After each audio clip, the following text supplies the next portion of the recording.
Well, hopefully the Earth will still be in existence when people actually hear this interview on Sunday.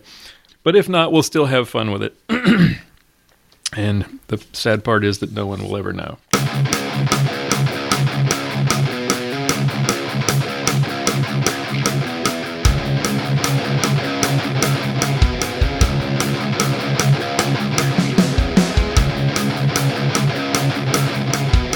Bringing you law, gospel, and guns. Welcome to Armed Lutheran Radio.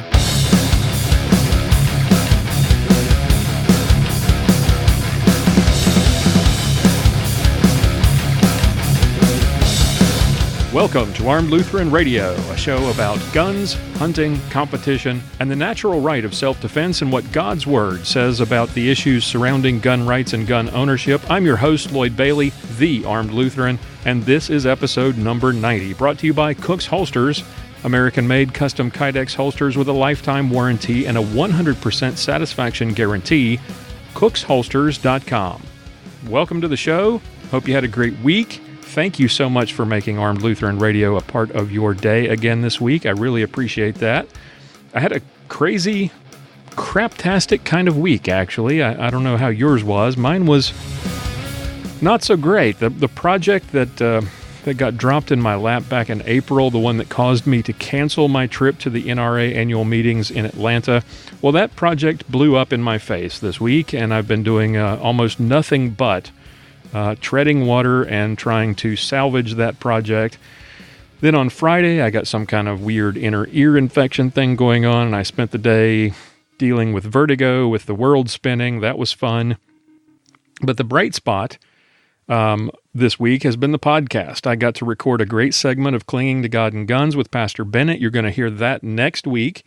And I got to do my first post-GRPC interview. I'm lining up interviews with people that I met at GRPC. I've got some great interviews coming your way in the coming weeks, so stay tuned.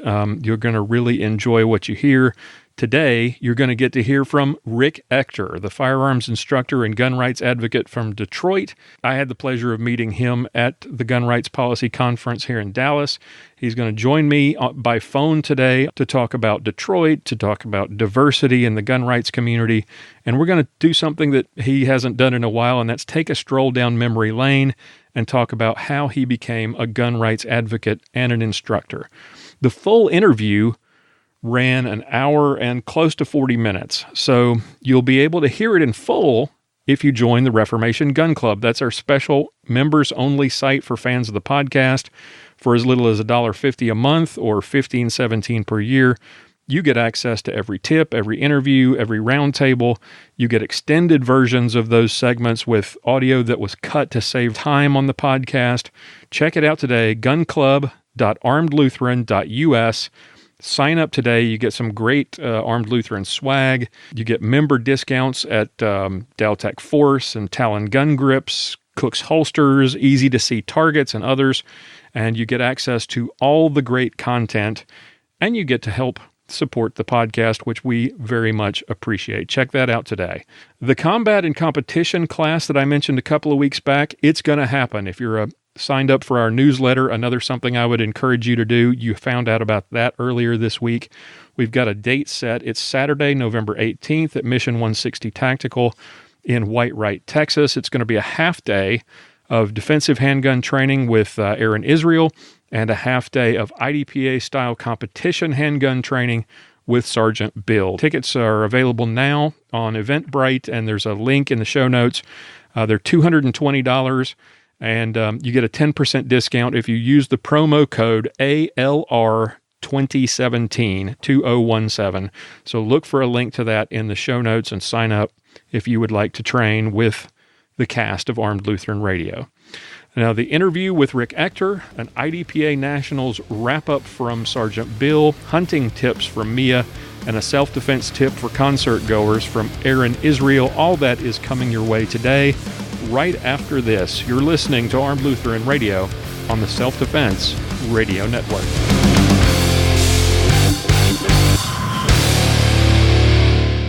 It's the Bill of Rights, not the Bill of Needs. I'm Alan Gottlieb, founder of the Second Amendment Foundation.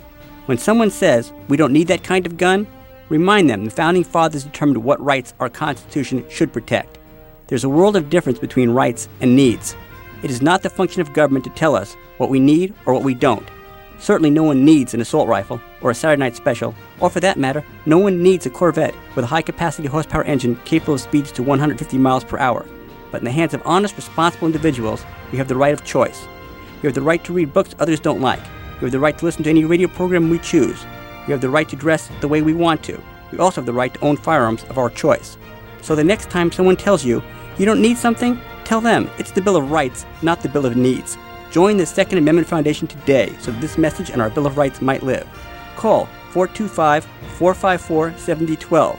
That's 425-454-7012. As many of you know, you'll likely have to win 2 fights if you have to use your gun in self-defense. The first fight is the gunfight itself. The second is the fight to clear your good name through the legal system. Even if you do everything right, you can still be prosecuted, which can cost you tens of thousands of dollars. Armed Lutheran Radio is proud to partner with the Armed Citizens Legal Defense Network, and while they can't completely take away that worry, they can give you the peace of mind knowing that you've got the financial and legal assistance you need to win this new fight. Armed Citizens Legal Defense Network can help. Go to my website, armedlutheranradio.us, look for the coupon code on the right-hand side in the sidebar, and sign up for Armed Citizens Legal Defense Network protection and save $25 off your first year of membership at armedcitizensnetwork.org. Join me, Pastor Bennett, Paul Lathrop, and thousands of American gun owners who trust Armed Citizens Legal Defense Network, armedcitizensnetwork.org.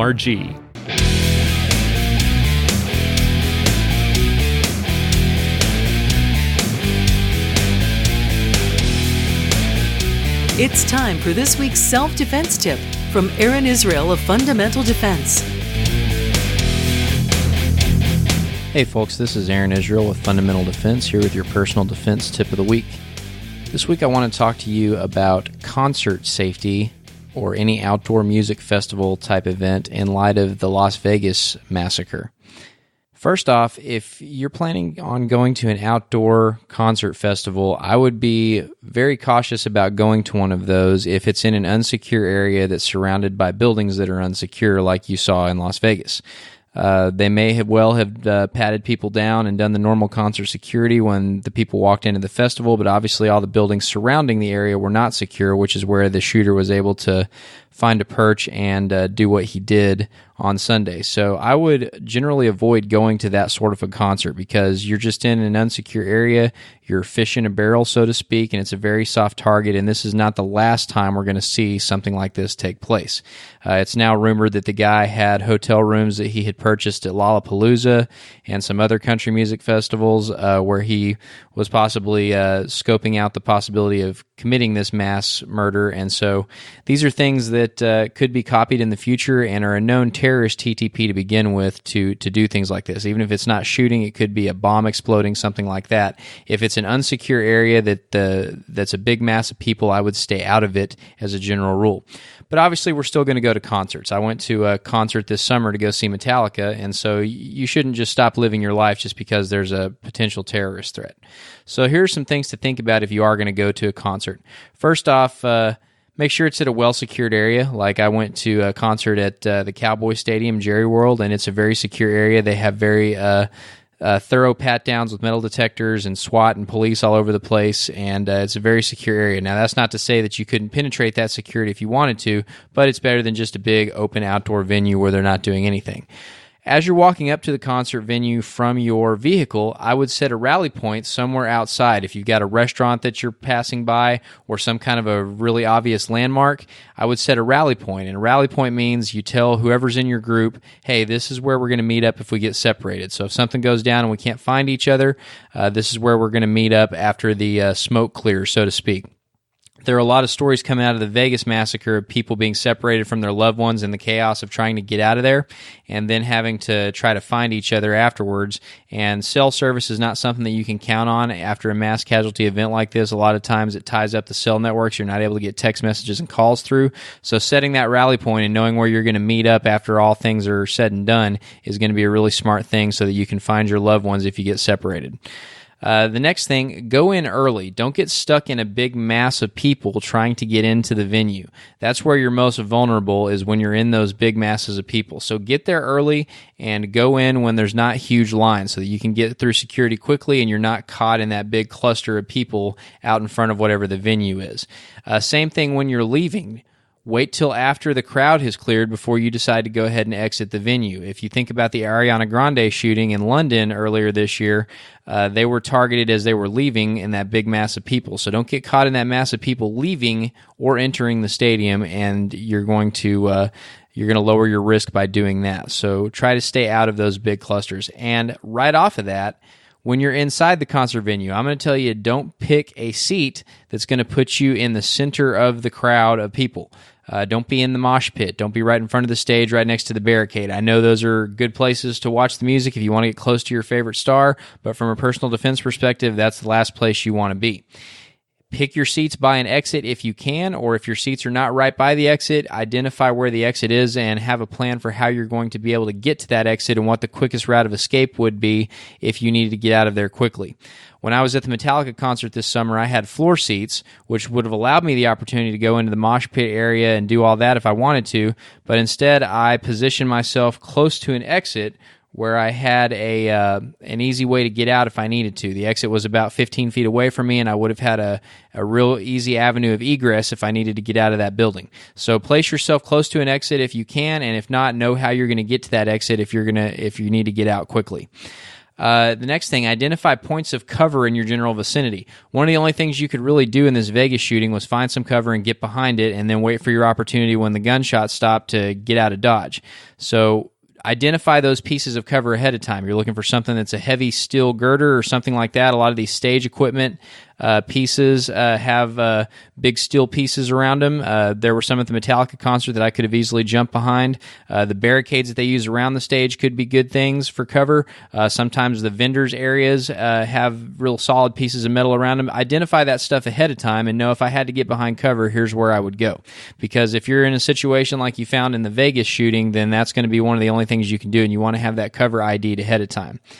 The next thing is the obvious thing that I preach about a lot on this program is carry enough medical kit for yourself and your loved ones. You ought to have at least one tourniquet, one Israeli bandage, or something similar, a compression bandage, and one quick clot item per person. So look at the Dark Angel medical kits on darkangelmedical.com. They've got pocket kits that have all of those things in them. You ought to have one on your person. Your wife ought to have one on her person. You ought to have enough for your kids and whoever else it is that you care about in your immediate vicinity, so that if you have to do self-care or render aid, nobody's coming to help you most likely in these situations. Medical care is not going to get there quickly, and it's a long ride to the hospital. So be able to have those things on your person and on your family members so that you can take care of each other in that situation, because it's going to be on you when things go down if they do. The last thing, you hear a lot of these situations, and Vegas was just another in a long string of them, where people say, I thought I heard fireworks and it turned out to be gunshot. It's never fireworks. If you hear gunshots and your brain says gunshots, don't sit around and wait to confirm whether they're fireworks or not. Get behind cover, start moving towards the exit, do what you need to do. Don't sit there and wait and see if they might be fireworks, because they almost never are. Trust your instincts. If you hear gunshots, react to the gunshots and start doing the things that you know you need to do, looking for cover and getting out of the building if you can. So that's my advice for you. Once again, I would avoid these outdoor music festivals where there's unsecure areas all around. These are just going to continue to be soft targets, as are concerts and big sporting events and things in general. Now, I'm not going to say don't go to any of them, and hopefully these tips will help to lower your risk if you do choose to partake in one of these public entertainment events, because I think we should continue on with our lives and do things that we like to do, even though there's a continued threat there. Just be smart, carry a kit, have a plan, and use these tips to help you lower your risk if you choose to partake in these activities. That's your personal defense tip for the week. Thanks for tuning in. Aaron Israel is a Personal Defense Network contributor and owner of Fundamental Defense.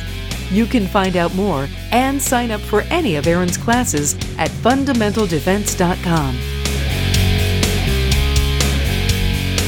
For the reloaders in the audience, have you ever ordered reloading supplies online? Well, if so, who do you call when you need help, or if you need something special? Will they give you a price that includes hazmat and shipping? Will they promise to beat their competitors' prices, including shipping? And when you call, do you talk to a customer service rep, or can you talk to the owner himself? Well, if you'd prefer a personal touch and great customer service, talk to my friend Jim Swindle at U.S. Reloading Supply. It's a family-owned business that focuses on helping shooters get all the components they need at the very best prices. They carry all the name brands. If you've got a special order or large quantities, ask them for a quote and they will help you find what you need at a great price. Use the promo code Lutheran2017 and save 10% off your order and get free shipping on orders over $50. Check them out online at usreloadingsupply.com or call them today, 941-451-7357. U.S. Reloading Supply. Tell them the Armed Lutheran sent you.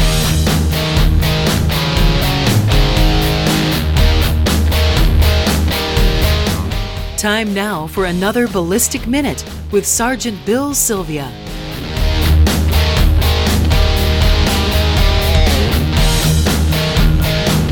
This is your Ballistic Minute with Sergeant Bill. Today I'm going to do a little recap of the 2017 IDPA National Championship. So it was the last week in October in Crescent, Texas at the CCC Tactical Range, which Crescent, Texas is a little bit southwest of Fort Worth. And just like typical North Texas, the weather was interesting. So, first day, Wednesday, it rained. Thursday, it rained. Friday morning, it rained. So the range was kind of muddy, but it wasn't horribly bad. Sergeant Bill shot all day Thursday, and even though the range was really muddy, the conditions were tough. They were tough that way the whole weekend, so everybody kind of got it. But the weather was nice. It was overcast. They only got a couple little shots of drizzle, and it was cool. So 16 stages in one day wasn't really too bad on that day. I shot Friday afternoon and Saturday morning, and it was pretty humid Saturday morning. Friday wasn't too bad, but Thursday worked out to be not too bad for Mrs. Sergeant Bill. Now, I'll have to say, going into it, the difficulty I thought was going to be ratcheted way up. With the new 2017 rule book, they had moved standards all the way back to as far as 50 yards, and I thought for sure we were going to see those, but we did not. What we did see were some distance shots. They weren't too bad, not a whole lot of hard cover, and not a whole lot of non-threats. There were some non-threats that were very strategically placed. They looked like they were sort of next to a target, and then when you looked at another array behind it, they were kind of blocking most of the distant target. But as far as the standards, they didn't have anything 50 yards. I think the furthest one was about 20, maybe 25 yards, but they were difficult. We did a stage where we shot all headshots, strong hand only, weak hand only, and then freestyle through a very small port for just the freestyle. So as far as difficulty, most people thought it was a pretty, not a very difficult match. And it turns out they saw their scores at the end of every stage and they changed their mind. It was deceptively difficult, but a lot of fun.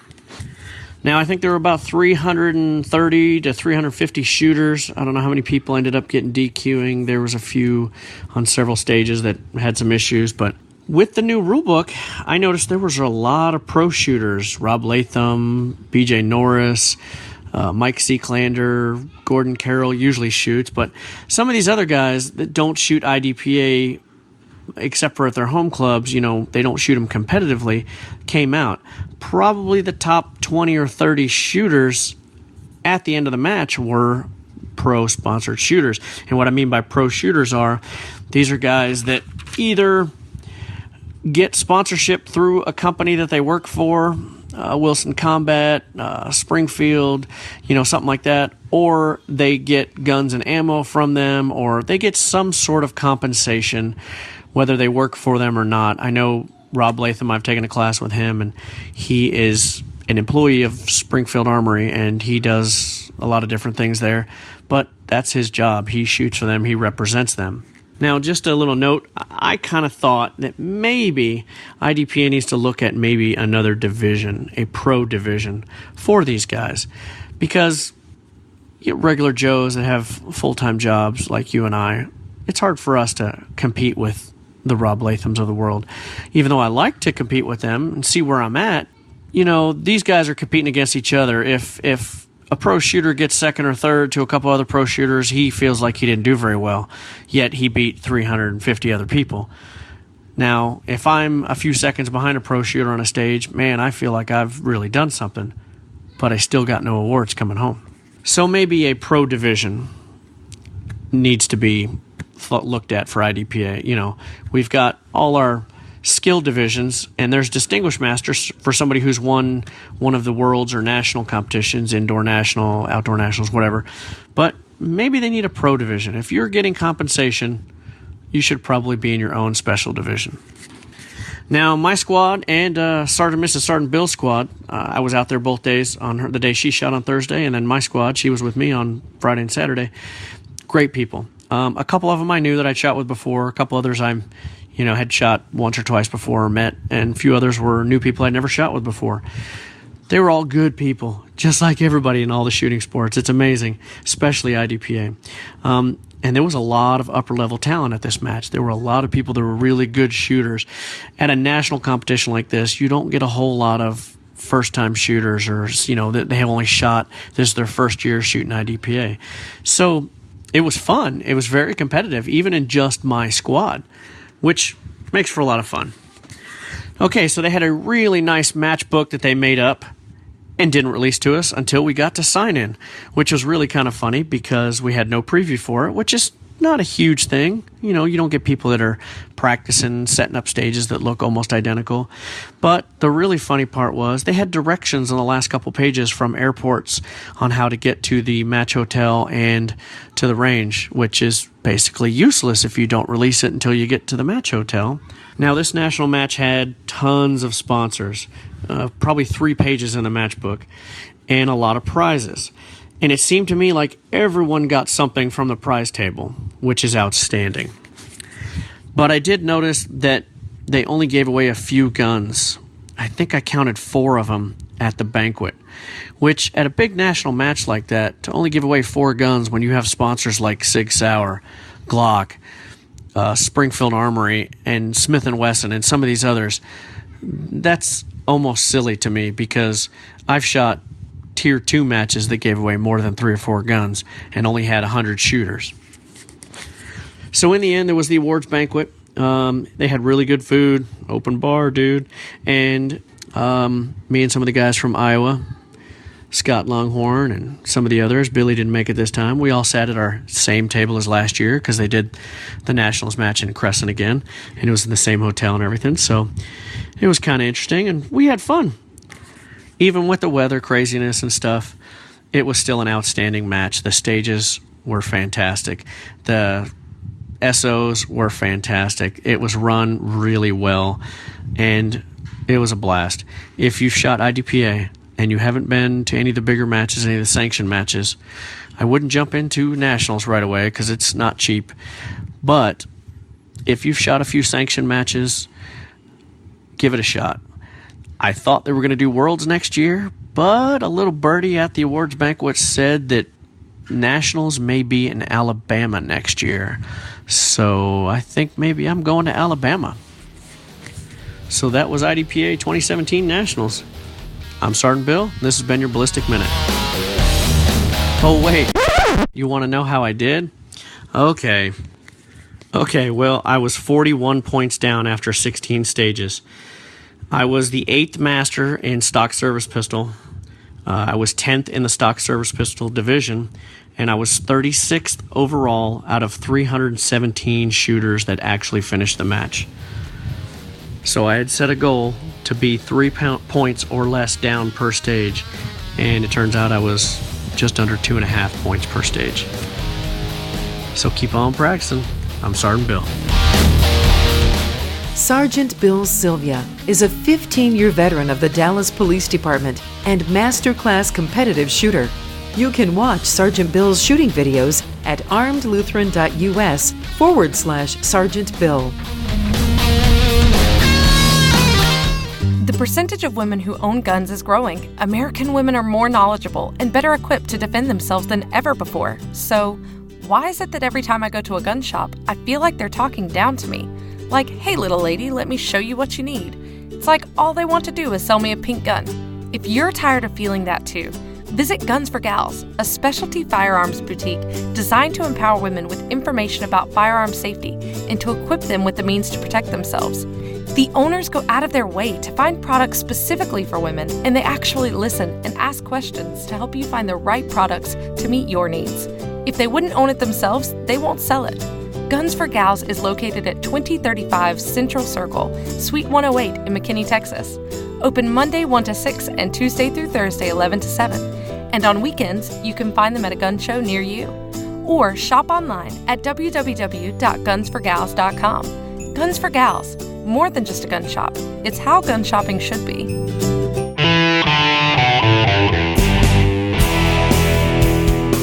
Up next, it's Mia's Motivations with Mia Anstine. Hey guys, we are full on into hunting season, and while I'm in Colorado hunting big game, there are several of my friends that are out bird hunting and doing early waterfowl hunts and so forth. And I wanted to remind you guys that being outdoors, hunting and so forth, it's a great way to spend time with family and friends. Most people come to hunting by the way of a family member, and hopefully you can be that person and be a mentor. You get to spend time in the outdoors with your children, maybe with your parents or grandparents, and hopefully you can encourage others to enroll in a hunter education course and start hunting on their own. So whether you're hunting or not, being in the outdoors, it's incredibly enriching, and it really is just good for the soul. When you add the pursuit of game, it's just icing on the cake. It's really a challenge, and it's a great way to spend time in the outdoors with others. If you have a companion join you in the outdoors, there is an element of safety in that because you have someone else who can be there for you in the case of an bad event happening. So survival is important when we're in the outdoors, and when we start hunting, we often have that mentor along with us, and hopefully you will have a teacher who's experienced both in the hunt and survival. And if a storm arises and you're in an area far from camp or home, together you can find and create shelter. And if, God forbid, you have a slip and fall or some sort of accident, but if you do, you will have somebody with you that can apply first aid techniques or go and get help. So it's a great idea to have somebody there to keep you going. There is that aspect of mental challenge in hunting, and on super extreme cold mornings in the field, hunting pheasants or during a polar blast, it's really brutal, and having someone there is really encouraging. Here in Colorado, when we're climbing 12,000 foot peaks and searching for elk, it can really be daunting trying to keep going, and a hunting partner can be just what you need. So these experiences you can have in the outdoors, while I'm mentioning challenges, they really are priceless, and you can have a lot of fun and discover a lot of things. And as a hunting guide, when we're in the field, what I've learned is that there is no way to become a better hunter than to spend that time out there in those real life scenarios. It's outstanding to be able to overcome obstacles as well as try to get close to and tag an animal. So I've also learned that things can get pretty exciting in a hurry when a hunter spies an animal they're pursuing. If you are new, and you will definitely want to control your adrenaline because it's going to be a rush. If you're a mentor, it's your responsibility to help control the exhilaration, not just yours, but your mentees. So as a big buck emerges from brush and the new hunter's eyes widen, there's massive amounts of adrenaline, and it's being pumped through your body. Your heart begins to pound, your vision narrows, your blood surges through your veins, and it's at such a rate that you might even become dizzy or even possibly see stars. So with sweat emerging on your brow, it's time to stop, breathe, slow down, and remember safety. And these safety concerns are very important because there could be tragedy in the field, so you have to maintain control. You have to breathe, make sure that you stay focused and get back into this scene. You can't just narrow your vision vision to the animal. You have to see everything that's going on around you. So as the two of you are focusing on the buck, you scan your surroundings, not just for other deer, but for other hunters as well. You have to know where other people are in the field. Always know the locations of other hunters. When we're upland hunting, this is a key point because there's multiple people generally walking in a line and you cannot swing outside of your field of shooting. You have to discuss this before you go. So make sure that you know where your partners are going to be. Even if you're in a duck blind, you have to know where those partners are. If you're in the field in the mountains with a rifle and your guide or your partner's walking ahead of you and you see an animal, do not shoot. You have to wait for them to get behind you, and you have to let him or her know that they need to step aside. Once they are clear, then you can get prepared for your shot. So when you're spending that time, as I mentioned, in the duck blind, that can be a really cramped situation, and you really need to discuss zones of fire before shooting light, before the sun comes up. You have to know what people say when they talk about assuming. Don't assume that everyone in your blind knows, even if they've hunted before. You have to discuss this and make sure that they know where they're able to shoot. So when you're out there with multiple hunters, you may end up with only one target to shoot at. Another topic here, who is going to take the first shot? You've got to discuss this before you head out in the field. Who's going to be the one to shoot the animal? It may be situational. It may be, well, they're closer so they get the shot, vice versa. But you definitely have to have these chats before you head out to the field. I hope this helps you. And if you're looking to get into hunting, then you can just look online for hunter education courses, and you'll learn about how to be safe. You'll learn never shoot past your hunting partner, and always get out there and have fun. Thanks, guys. Have a great week. You can read more from Mia and watch her YouTube videos at miaanstine.com.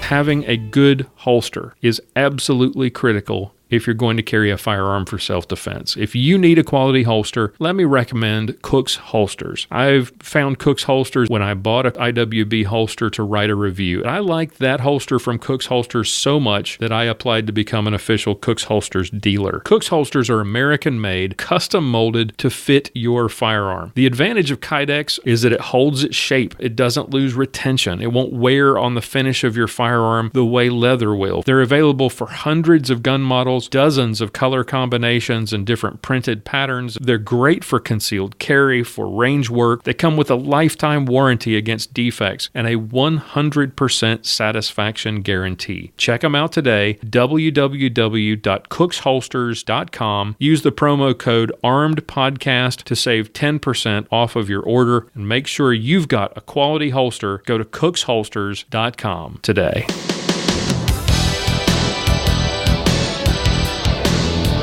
Welcome back to Armed Lutheran Radio. Today's guest is an NRA-certified firearms trainer, and he's a gun rights advocate from the great city of Detroit. And you've heard him on the Black Man with a Gun show with Ken Blanchard. You've read his work in places like Ammo Land and Shooting Illustrated, Town Hall. He's a frequent guest on local and national television, and he's the owner and chief instructor of Rick's Firearms Academy in Detroit. And he was one of the speakers on day one of the Gun Rights Policy Conference here in Dallas, and I had the honor of meeting him and hearing him speak. Rick Ector, welcome to Armed Lutheran Radio. Hey, man, thanks for having me on Armed Lutheran Radio. It was great also to meet you at the recent conference. Man, it is such a great thing to go to the conference, man, because, not only do you hear the individual presentation of what people are working on, but you actually get to meet the people who are actually doing things such as yourself. So I took my hat to you as well, man, because you actually came out to the conference and had a chance to tell us what you're doing back home. Well, I appreciate it, and I promised I wouldn't try to convert you, but never know. We'll see how things go. Right. That was one of the stipulations. You wouldn't try to convert me to Lutheran. So let's get started. Let's talk about you, some background about you for those who don't who don't know Rick Ector. Tell us a little about yourself, the man, not just the activist and the instructor. You grew up in Detroit, right? What was it like growing? I mean, Detroit was sort of the jewel of the Midwest at one point. I mean, when you were growing up, I'm sure it was very different than it is now. I mean, how was it different back then? I mean, you had the Renaissance Center. I remember when that was first built, and there was a time when Detroit had the Grand Prix, and it's very different today than it was when you were growing up. What was it like growing up in Motown? To me, there isn't much of a difference. I guess I'm too close to my hometown, and a lot of perceptions about the city. Tough time for the city of Detroit, because if you go back far enough, it was like the late 70s, early 80s, when one of the big three was actually struggling with survival, and as a matter of fact, took a bailout from the federal government itself to even stay in operation. And the auto industry was in tough times, the city was in tough times, and man, I remember an issue of Ebony magazine. Believe this, there was an issue where they took this picture of this place that was handing out block cheese, and the line stretched like at least a mile. Oh my goodness! A block of that hard, unmeltable cheese that they give out. But during that era, man, it was pretty tough. And then we've gone through, when the auto industry is doing well, the city of Detroit is doing well. And at one time, I actually was employed, by a member of the big three. And when times were good, when they had all these ships running across the street and outrageous profit sharing checks that were getting given out, man, I know what it's like to be here during some better economic times. So the thing, though, that I will say is that just looking for, there are times when I hear certain characterizations of the city that seem a bit off to me. There are times when times weren't so great, people were being rather rosy about. Of course, I think the opposite at times has also been the case. So, right.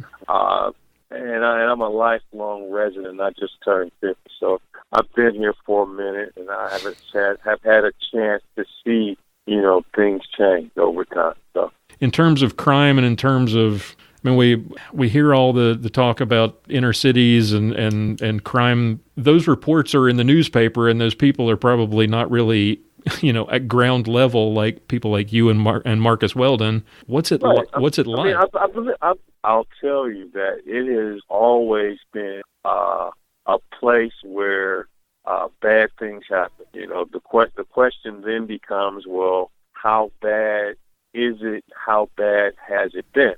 There were times when it was worse, but I will say this: we've had a continual loss of population here in the city. We used to be over 1 million, and we're struggling to stay at 600 or 625,000, whatever they say we are now. Crime has always been a driver of population loss, and I think that we're still losing population, and I think they're trying to reverse that trend. To my recollection, it has always been a very tough place to live.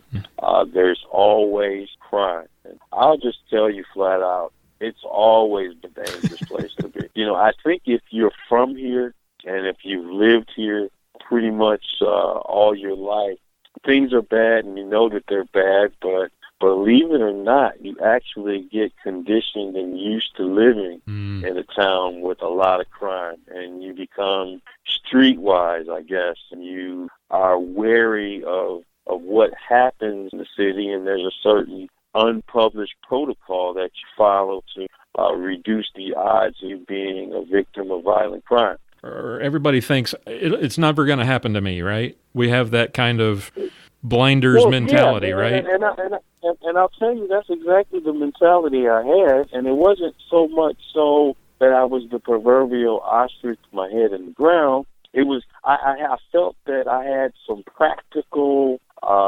routines that I followed. I was a drinker, I was a partier, I was a family man, I went to work, I came home, and that was it, as a result of it. In a very weird sort of way. I'm telling you that I'm actually glad that it happened. Did you grow up around guns? Was this, or not really. No gun in the house as a kid, and I mean, they were in the house as a kid, but I only found that out as an adult. When I was then shown the guns that were in the house that I grew up in, but I didn't know that there were guns in the house. Right. But there were. I found that out after many years later, even after I became a firearms instructor. So I personally did not own a handgun until after I got robbed. Mm-hmm. But before I got robbed, I thought as a practical matter to buy a 12-gauge shotgun, because that's sort of the thing I guess guys or men are conditioned to believe, regardless of your political beliefs. When you look at it, when I look at it, I'm a late bloomer. I'm pretty much kind of late to the scene, man. But, you and me both. Well, before we get to that incident that changed your life, I wanted to ask you this because I was looking at your background. It said you went to Wayne State planning to be an industrial engineer, right? Yeah, that was my major, industrial engineering. What attracted you to? What did you see yourself doing with your life had things been different? Well, you know what? Because the robbery happened so later in life, I actually was following that path. I can't say that I was always tracked to engineering and techie stuff, mm-hmm. but I discovered early on as a kid that I had, I guess, an ability in math and science. I didn't know what I wanted to do, but I had some natural, I had some natural, I guess, ability in that area, or at least I've had some good teachers who did a good job of teaching it to me and not, scaring me with it, telling me, that it was hard. And, I knew college was in the plans. My mom did a pretty good job of programming me that I was going to college. I just had no idea what I was going to major in. And it was that indecision, yet still having ability in math, science, and in communication. I thought I would at least pursue a path that would keep my options open. And so since I was mathematically inclined, I did some research in the library, and they said that engineering was a good field. Okay. I didn't really truly understand what engineering was all about, but I thought I'd at least explore it, and by the time I graduated, I might actually have that all figured out by then and see what happened. You know what? I ended up graduating with an industrial engineering degree, and by that time, I had pretty much figured out what my immediate path was, and that was to pursue an engineering-related position. I didn't actually go into engineering per se, but I actually became a quality engineer at this one firm, and then I worked there for a while, and then I left there and became a manufacturing supervision at a major auto company here in Metro Detroit, and did that for a number of years, all the way through the time that I had got robbed in my driveway. So and for many of us gun owners, there's that moment like yours when we decide to buy a gun. It's either some traumatic event, it's some because they think, well, I'm 21 now, I can buy a gun, it's cool. You had the routine down where you didn't do, what's that old saying, don't do stupid things with stupid people in stupid places. You like you were saying, yeah. you went to work, you were the family man, you went to work, you didn't go to bad places, you didn't drink, you didn't get into all this stuff, and then you come home and it happens at your home. Right. So that's the delusion that I lived, and people who are out there and may even hear this podcast are living this delusion. You believe that because you are a good person and that you don't do bad things, you believe that bad things will not happen to you. and you know what? It's the darndest thing. Trouble will literally come to your front door and find you, even if you are a good person and you do good things. So I was literally in my backyard, parking my car in a garage, approximately a 15-feet pathway from the detached garage to my actual home itself. It was dark, And literally, as I'm coming out of the door, locking the door, and these two gentlemen had obviously been watching me pull into the garage. Who knows how many days they've been watching my routine, right? I don't even know if they were watching me. I'm just saying, if they were watching me, they would know that I came home at pretty much the same time every day. And so my routine was pretty predictable. And if these guys had saw me before, they knew exactly where I would be. And these two guys appeared. I had a corner house, appeared from right around the corner. They pulled out a gun, and they announced the robbery. And as I saw them get closer and closer, and I'm literally pinned on my property up against my garage without a clear path to get access, to get away from these. And as this happened, I'm literally thinking to myself, wow. And I kept saying, wow, over and over again, like, I can't believe this is happening. Mm-hmm. And then once I got past, I can't believe this is happening, I'm like, okay, this is not going to end well. This is a bad situation. Oh, man. And then I'm like, wow, I'm literally kicking myself while I'm getting robbed. Why didn't I buy a gun? Why didn't I get a concealed pistol license? I was living, I guess, a delusional experience. I didn't need one. There was no sense of urgency, no need to go down there. And I just allowed that situation to occur. They got what, you get typically in a robbery. They had a small amount of cash. I might have had maybe $20. They got this minute track phone, cellular phone that I had. They got credit cards, identification, car keys, house keys, some jewelry that I wore at the time. Since then, I don't wear jewelry, but they got everything that I basically had on my person, and it was not, a sizable haul. I guess by robbery standards, the type of rewards you get during a robbery. Right. Not much, Right? You got to report it to the police, take the day off work, get new keys made to your automobile, to your home, change all your IDs, somehow get a driver's license without any identification. I mean, stop all your credit cards. Oh, and I'll tell you, one of the worst was talking to family and friends who told you to move out of the big, bad city years ago. Oh. You were stupid for still living there in the first place, right? You had to deal with all those personal judgments, right? Yep. And then there's always the guy or the friend or the acquaintance.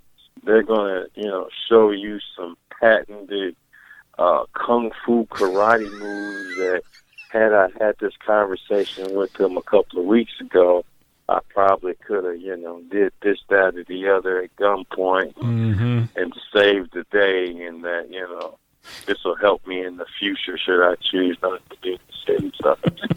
So how long after that did you decide I'm getting a gun? Man, it didn't take long at all, because I tell you, I had an epiphany, right? Right. And I had conversation with friends. This is one thing I had. It was an active duty law enforcement officer, and he used to talk guns to me all the time, and I used to give him the anti-gun spiel, and who needs a gun? I'm like, oh, I bet you have hollow points in those guns, and they cause all this great horrific damage. What do I need a gun for, right? So, getting robbed at gunpoint in your backyard, there's a certain perspective you then acquire. And then I realized no matter how great of a person I thought I was or how great the neighborhood I thought I resided, you can still be an armed robbery victim, even in your own backyard. Yep. So that was an eye-opening experience for me, and I suddenly became flexible with my personal ethics, and I allowed myself to buy a gun. It took me living it to truly understand, and for me to finally get it. When you come across the other side, the advocates, civilian disarmament, and banning all guns, they had never talked to the ones that I talked to. We talked to a guy like you with such passion, fervor, and a personal life story, not life, but a personal story that spoke to the issue at hand, civilian disarmament. Man, I was on fire. A man on fire is how I describe it. You know what? No matter what you had, I had an answer for it. I had done my homework. I'd done my research. And even better, I actually lived it and had a testimony to tell about it. So this did more than just make you decide to go out and get a gun. You wanted to learn everything you possibly could and understand the arguments. I not only wanted to learn everything I could about guns, I wanted to understand the gun politics and the rhetoric and the arguments. I wanted to understand it all and be able to judge for myself from my perspective, from my experience, from my vantage point as a violent crime, armed robbery victim, in my experience in my own backyard, what I could identify with. Mm-hmm. So where did you get the idea to start teaching? Now you've gotten, you're like you said, you're the man on fire here. You're just soaking up as much information about guns and about the issues as possible. It really was a natural extension. Taking additional training and courses, anything that I could get my hands on, man. I was doing everything. I was taking handgun disarmament class. I was taking threat awareness classes. I was taking some actual martial art classes and training. I was doing everything, man. And, like I said, I was on fire. And then after I had read and consumed a lot of different book training that was out there, I was like, okay, what's next? It was like I had an insatiable desire to learn more. Mm-hmm. And one of the things about learning, there will eventually become a point where the amount of time that you invest in researching a topic, it's not going to have as big as a payoff in new knowledge when you go out to, explore another book or another resource. Because as you have been studying, you've pretty much have heard some of the stuff that people are saying. It's just they're using different words, they're calling things different things or giving them proprietary, marketing titles or whatever. Mm-hmm. After a certain point in time, it's kind of all the same, but, what you might get a few good nuggets of information from continued research. And so I said, well, I don't necessarily plan on being a firearms instructor, but you know what? I bet if I explored it, that there's some information out there that I don't have that could be of use to me. And you know what? I was absolutely 100% right. I found that there's a whole other world of information from the instructions. Mm-hmm. I got my initial certifications through the in home firearms safety, basic pistol, and personal protection in the home, which is the class that we have to take here in Michigan that qualifies with our training requirements for our concealed pistol license. I became an instructor, man, and I found as teaching the course to people who wanted to get their licenses, I had the opportunity to give them the benefit of the curriculum, and I had some personal experiences to share, both my mindset before I got the license and my mindset after, of course, after the robbery. But the unintended benefit that I got was that I found that I actually was learning some things from my students, just some of the experiences that they've been through and some of the situations that they had to face. So it wasn't necessarily just a one-way street. The act of teaching just gives you a whole new level of understanding the material, and you're actually sharing with people who are sharing some of their experiences back to you. I mean, it's just an incredible dynamic.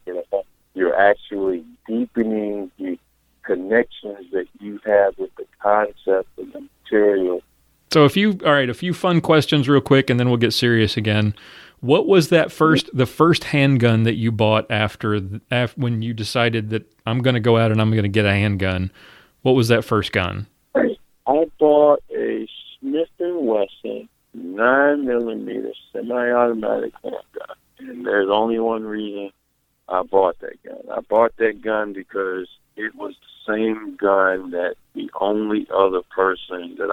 accessible to me, who I trusted enough to talk about guns, owned. Actually, this guy is my brother-in-law, my sister's husband. You know, he was in the guns before I was, obviously, and he was my frame of reference, and I asked him a few questions about guns. This was that gun that, if memory serves me right, it was the gun that came about as a result of the lawsuit that Smith and Wesson had with Glock. The Sigma. Yeah, the Sigma series. Yeah. Yes. You know exactly what I'm talking about. Yep. I had a Sigma, Smith and Wesson 9mm Sigma, with that god-awful heavy trigger pull, but, you know, you can get someone to work on it and take some of the weight off of it. Last fun question. Favorite gun in your safe right now? The one that if you had to get rid of every other gun, the one that you would keep? If I had to, well, I mean, from my standpoint, it would have to be a functional gun because, well, obviously. All right, let's talk sentimental then. Let's not necessarily let's take the I've got to have this one for this kind of purpose. Just the one gun that is the most sentimental value to you. The one that has most sentimental value is that Sigma I told you about, and I still have it. The first one, and I wouldn't give it up for anything because it just is that special to me. This is like the first one that I had and carried. You know, it's the first one. I get it. All right, so let's get serious again for a minute. Let's talk big picture. There was a lot of talk about diversity at the Gun Rights Policy Conference, and you were on a panel with Shanine Allen and Marcus Weldon and Maj Touré. And Maj pointed out, oddly enough, we're talking diversity, but all the black folks are on the panel together. And he says, you know, if we got to stop talking about diversity and just be diverse. That seems kind of like easier said than done kind of thing nowadays. It's catchy, but how do we, as polarized as things have become in this country nowadays, how do we bridge that gap, do you think? I do know from what I've been hearing the so-called experts say about our demographics in this country and the way that they're going. Our demographics are such that with each passing day, our country becomes less of the demographic that contains the so-called old white fat guys who are like the stereotypical gun owners. Yep. And it's becoming more and more diverse and more minority, more and more black and Hispanic. Mm-hmm. And at some point in time, not too long in the future, but at some point in time, that demographic will be the minority population, the old white fat guys. And this country will be more diverse, more black and more brown, more everything else. And if we don't get a handle on getting more people, a more diverse crowd into the gun rights community, there won't be a gun rights community. There really won't. No, you're exactly right. In my personal opinion, we are doing an absolutely awful job of encouraging diversity amongst our organization. Mm-hmm. We can go to a gun rights convention, or I'm not trying to put them on the spot because it's not just them, or we could go to an NRA annual meeting in a city that has permissive gun laws. Mm-hmm. We're having speaker after speaker talk about people responsibly, ethically, and morally exercising their rights.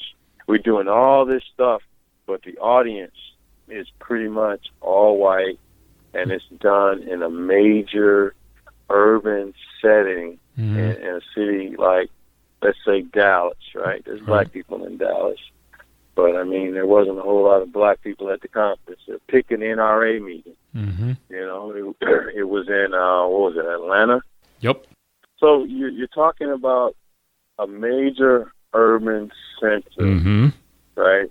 And a state that has permissive gun laws. And there are commensurate numbers of people in that state that own guns and have carry permits, and you're talking about a major conference that's coming to that town, and you look into the crowd, and the crowd is pretty much not diverse.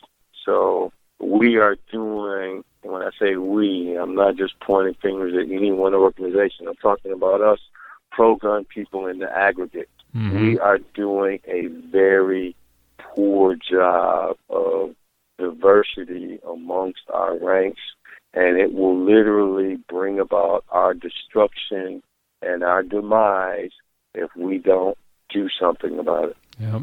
What do you? We have to get over. We have to get over ourselves and get to work. Basically. Oh, I agree.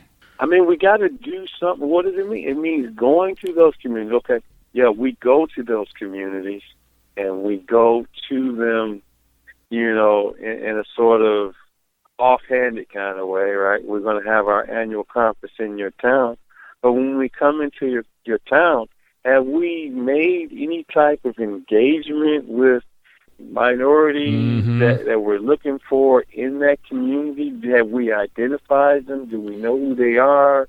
Are we getting them involved? Are we engaging them? Are we using those people who are already on our side to be a gateway to other people? Are we sponsoring activities in those communities? You know, are we doing that? And I can tell you, we are not doing that.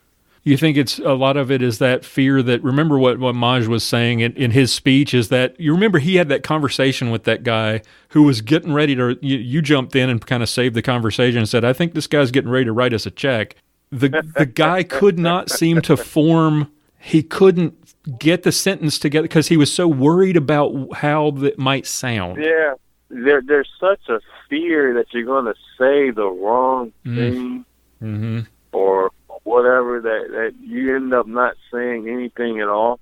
I think, and I'm speaking for myself, regardless of what you say or even how it sounds, I mean, within context and the actions and, you know, of the person, you know, whether it was just awkwardly worded, and it's not having that dialogue that's got people just scared to just talk. We become so, like you said, we become so scared of offending other people that we won't say what needs to be said. That's the crux of it. And you know what? I would say if certain organizations really were committed to increasing representation in their organization of underrepresented minorities, that they get over themselves, for one. And two, even if they're incapable of getting over themselves, there are people in the community, in this community, I'm saying the gun rights community, Mm-hmm. who represent those communities that can be gateways between the organization and those minorities and women in various communities. Mm-hmm. You know, and they would only be too happy to do that. So it's just a question of using the resources that you have. It's going to be a failed strategy long term as our populations shift, Mm-hmm. when the growing percentages of minorities become majorities. And if we've had all of this time to make inroads and we've done absolutely nothing, politically in the future, we will be sunk because we haven't had any type of engagement with those people and to explain our positions and to get them to adopt, you know, a lot of things that we adopt, you know, because all they're getting is just anti-gun liberal folks telling them that, you know, guns make them less safe, and the opposite is actually true. Yep, absolutely right. So what's next for Rick Ector? What do you got coming up, and how can people get involved or contact you to find out more if they're interested in training with you? And in terms of what's next, there's always a standard cycle that I go through with training that I offer. I do realize that the training that I offer is pretty much local. Mm-hmm. So pretty much only people in Michigan will be looking for me for localized gun training, but and I'm looking to get into some other things, like book writing and stuff, where I could have other things going on. But I do engage in acts in the community, such as the women's event that I do. And if I'm trying to increase even more women to join that have participated before, it's going to take resources. And if people want to partner with me and to help me train, but I would say definitely engage me. I'm on every social media platform that matters. Facebook, it's on YouTube, it's on Twitter, Instagram, Blogger. I mean, I'm there, the major ones. Google my name, Rick Ector or Detroit CCW. There's no possible way that you cannot find me. All right, good deal. Well, thank you so much for coming on the show. I appreciate it. It was just an honor to meet you face to face at the Gun Rights Policy Conference, and you are the first post GRPC interview I got to do, and it's an honor to have you here. I consider it an honor to be the first GPRC guest on the show, and it was great actually meeting you at the show. We covered a lot of ground that I had not covered in media appearances in a while. So for me personally, it was actually fun going down memory lane. Oh, good. I'd love to have you on the show again. Thanks. I appreciate it. Oh, not a problem, man. Look forward to the next time. All right. God bless you. And that's going to wrap it up for this week. Thank you to my awesome cast of contributors, Sergeant Bill Sylvia, Aaron Israel, Mia Anstine, and Pastor John Bennett, who will be back with us next week in episode 91 as we continue our countdown to episode 100. And a special thank you to our guest, Rick Ector, for joining us today. Remember to check out the full-length interview with Rick and much more exclusive content available to you by joining the Reformation Gun Club at gunclub.armedlutheran.us. And thank you, dear listener, for joining us, for downloading, for subscribing. I hope you'll join us again next week for episode 91. Until then, keep shooting, keep praying. We'll talk to you next time.